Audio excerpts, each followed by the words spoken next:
Nos primeiros capítulos do livro de Atos, vimos o fogo do Espírito acender em Jerusalém. Depois, a perseguição espalhou esse fogo por toda a Judéia e Samaria. Agora, no terceiro e último episódio desta série, a tocha da fé começa a iluminar o mundo. Deus escolhe um homem improvável, Saulo, o ex-perseguidor, agora chamado Paulo, para levar o evangelho aos gentios, aos reis e até aos confins da terra. Neste estudo, vamos acompanhar 3 grandes viagens missionárias. Vamos ver o evangelho cruzar oceanos, desafiar impérios, enfrentar prisões, naufrágios, multidões, filosofias e tempestades. Vamos ver Paulo pregando em cidades pagãs, confrontando ídolos em Éfeso, ensinando em Atenas e, finalmente, chegando preso em Roma, o coração do império. Mais do que a história de um homem, essa é a história do Espírito Santo guiando a igreja até as nações. Prepare sua Bíblia, abra o coração e venha comigo acompanhar o desfecho dessa jornada apostólica. Uma história que não termina, porque ela continua em nós. Antes de começar, já aproveita para se inscrever no canal. Aqui tem vídeo novo todos os dias. Você já se perguntou como começou a igreja? Não com templos grandiosos, nem com multidões famosas, mas com um grupo pequeno, reunido em oração, esperando por uma promessa. Era o começo de algo que mudaria o mundo. Jesus, já ressuscitado, aparece aos seus discípulos durante 40 dias. Ensina, orienta e dá uma ordem. Fiquem em Jerusalém. Esperem pela promessa do Pai. Essa promessa era o Espírito Santo. Em Atos capítulo 1, vemos a última cena de Jesus na terra. Ele sobe aos céus diante dos discípulos, deixando um chamado. Vocês serão minhas testemunhas em Jerusalém, em toda a Judéia e Samaria e até os confins da terra. Agora, sem seu mestre visível, os discípulos se reúnem no cenáculo. Estão em oração constante, perseverando juntos. São cerca de 120 pessoas, pequenos aos olhos do mundo, mas gigantes no plano de Deus. Então, em Atos capítulo 2, chega um momento.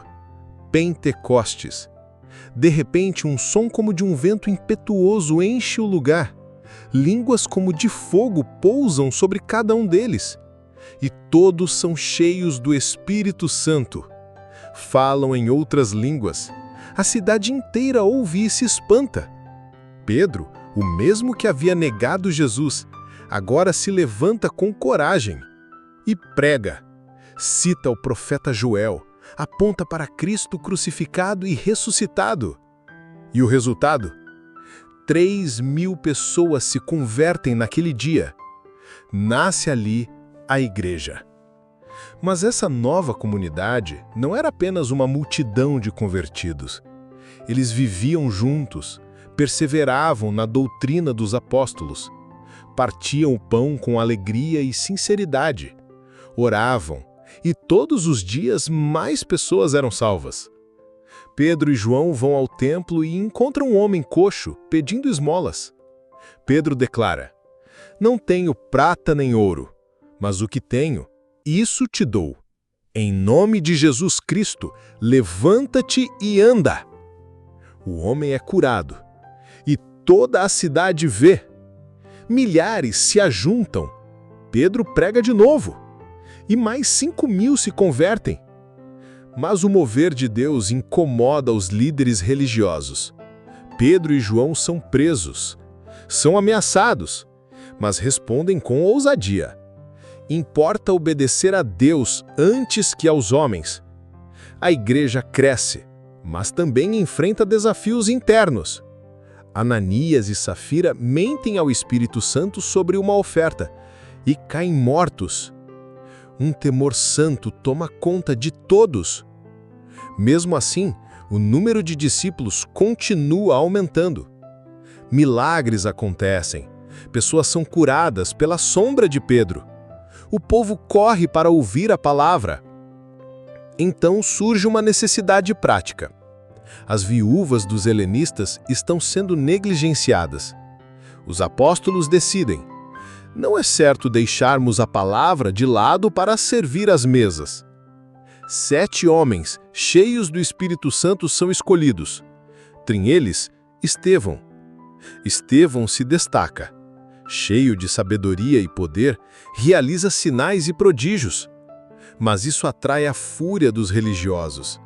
Ele é levado ao Sinédrio e faz um dos discursos mais marcantes da Bíblia. Conta a história de Israel, desde Abraão até Jesus.